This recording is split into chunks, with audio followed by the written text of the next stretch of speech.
Minnesota is waking up to smoky skies as those wildfires grow up north. Now, the Twin Cities now experiencing hazardous air quality, the worst rating on the Minnesota Pollution Control Agency scale.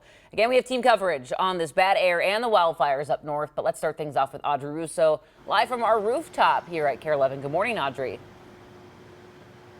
Good morning. Yeah, honestly, it's kind of bleak for the next couple of days. We're actually out here on the roof specifically so that we can kind of duck back inside in between our live shots to stay safe, because this is some of the worst air. This could actually be the worst air quality ever recorded in the Twin Cities.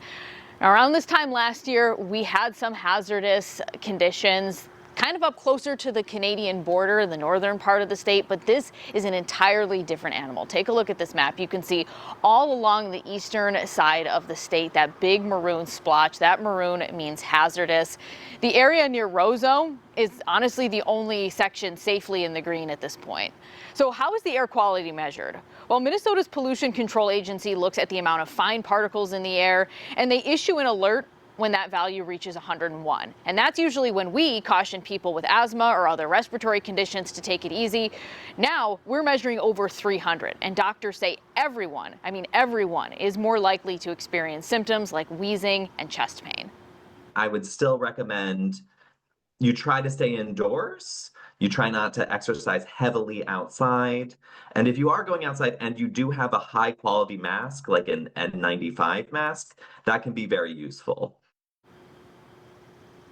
And honestly, right now, there's like a running list of events that are canceling or postponing, from car shows, golf courses are closing down. The Target Cup, the Target USA Cup up in Blaine, they actually had to postpone some games yesterday. They are likely going to do the same thing today. If I were a betting woman, I'd say that they're probably going to postpone some of their games, just again, because we are in these hazardous conditions. Now, the Aquatennial is scheduled for this weekend. We've actually reached out to the organizers to see if that Minneapolis event is going to have any changes. These conditions are expected to improve slightly by Friday, but of course with the wildfire, it kind of just depends on how that's burning and whether or not the conditions improve enough for us to see sort of an easing of the smoky conditions. So we're going to keep you posted on that. Back to you. Yeah, hopefully things will be better by this weekend. But as for today, just not a good day to be outside It's a bummer at all. Audrey, you get back inside and stay safe. Thank you so much.